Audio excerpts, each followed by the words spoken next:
자, 여러분들이 이 개념을 잡고 가지 않으면 나중에 여러분들이 IB를 하든 AP를 하든 A레벨을 하든 전부 다 여기서 막히는 겁니다. 지금 여러분들이 잘 잡고 가셔야 돼요.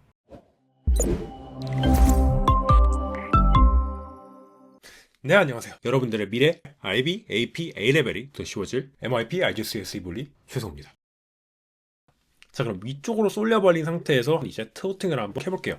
틸팅을 해보면 금방 벗어나죠. 위에 위치해 있기 때문에 더 unstable 할 수 없습니다. 그래서 제가 얘기했죠. center of gravity가 더 밑에 위치하면 위치할수록 베이스는 더 넓으면 넓을수록 스테이블하다. 위에 위치해 있으면 각도상 이게 만약에 이제 지구를 향해 지금 가고 있다.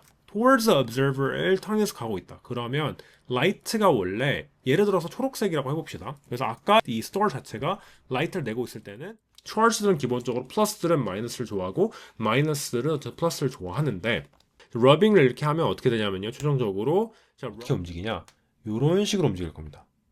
이유가 뭐냐? 자, 알파 파티클은 프로톤으로 이루어져 있죠. 뭘 좋아해요? 쉽게 생각하면 돼요. 프로톤은 왜 움직이냐? 첫 번째로 그 주위에 에어 파티클들이 쳐서 저 스모크 파티클들이 움직이게 되는 거예요.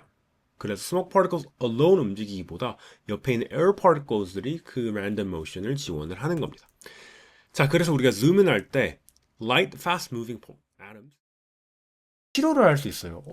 방사능이 어떻게 치료를 하죠? 방사능 아까 셀들 이상하게 만들고 그런다며요. 그래서 아까는 만약 100개만큼을 한 번에 딱 쏴가지고 하는 거였으면 이제 1회만큼을 한 100개 정도 퍼뜨려 놓은 다음에 이렇게 쏘면 될 겁니다. 자, 그러면 여기도 영향을 받긴 하겠지만 아까처럼 엄청 크게 영향을 받진 않겠죠.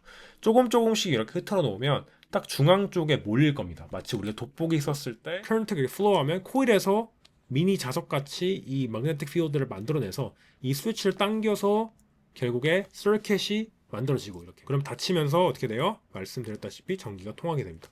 이걸 우리가 바로 릴레이 서킷이라고 그래요.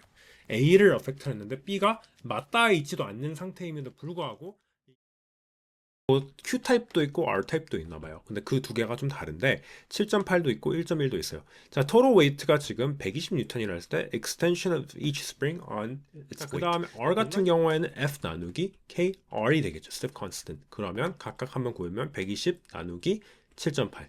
여기는 120 나누기 1.1 이렇게 되겠네요. 그럼 여기는 대략적으로 보니까 15cm 정도. 여기는 대략적으로 보니까 110cm 정도가 될 겁니다. 자, 그럼 문제를 한번 우리가 풀어볼게요. 이 relationship을 이제 감안한 상태에서 그래서 resistance는 length랑은 proportional하고 area랑은 inversely proportional하죠. 자, 그러면 지금 상황을 볼게요. A copper wire is placed in an electrical circuit. resistance. Second wire resistance는 이렇게 proportional 거고 first wire는 이렇게 proportional 하기 때문에 우리가 만약에 바뀐 거 나누기 first initial을 해버리면 어떻게 돼요? 128 L over pi d 제곱 나누기 4L over pi d 제곱 이걸 하면 어떻게 되겠어요? 대략적으로 32가 나오겠죠. 그래서 레이쇼는 어떻게 돼요? 1대 32가 나오게 될 겁니다. 근데 여러분들 이 레이쇼 같은 경우에는 여러분들 어차피 나중에 IB, AP, A레벨에서 배울 거기 때문에 지금 현재 MIP, IGCSE에서는 몇 배로 증가하는지 그런 여러분들이 몰라도 돼요. 다만 디렉션이나 어떤 팩터가 영향을 주는지 이거는 여러분들이 꼭 잘 알고 넘어가셔야 됩니다. 여러분들이 디테일한 부분은 알 필요 없는데 얘네가 쪼개지면서 쪼개진 거의 일부분이 에너지로 컨버트가 되게 됩니다. 이 마스가 에너지로 컨버트 되는 과정을 우리가 뭐라 부르냐면 자, E는 mc 스퀘어드라고 여러분들 이 공식 좀 많이 들어봤을 텐데 뭔가 간지가 나잖아요. 물리 배운다고 하면 사실 나오는 공식이에요. E는 에너지고요. 그 다음에 m은 mass. 그 다음에 c는 speed of light 제곱인데 이게 포뮬라가 뭐 간단해 보이긴 하지만 원리는 조금 어렵기 때문에 MIP, IGCSE 레벨에서는 디테일하게 나가진 않을 건데 여러분들 나중에 IB, AP 레벨 할 때는 나가게 될 거예요.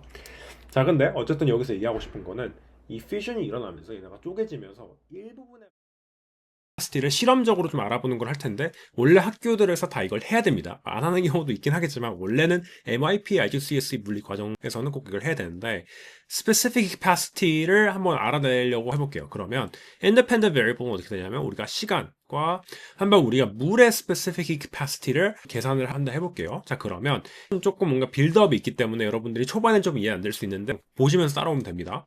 통에다가 물을 넣을 건데 통에 웨이트가 그럼 같이 추가가 될 거기 때문에. 자, 그래서 5분 동안 이 실험을 진행을 해봤어요. 1초당 5줄짜리 넣는 거를 5분 동안 진행을 해봤더니 템페처가 원래 22도였는데 29.3도로 올라갔어요. 즉 7.3도 정도 올라간 거죠.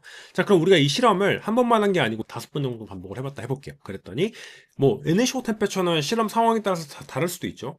그래서 물의 온도를 재봤을 때 한 번은 23.1, 한 번 22.4, 한 번 22.8 해가지고 어쨌든 그래서 워터 같은 경우에는 1kg 물을 1도 올릴 때 필요한 에너지는 바로 4200 정도가 된다. 이렇게 우리가 실험적으로 파악할 수 있는 겁니다.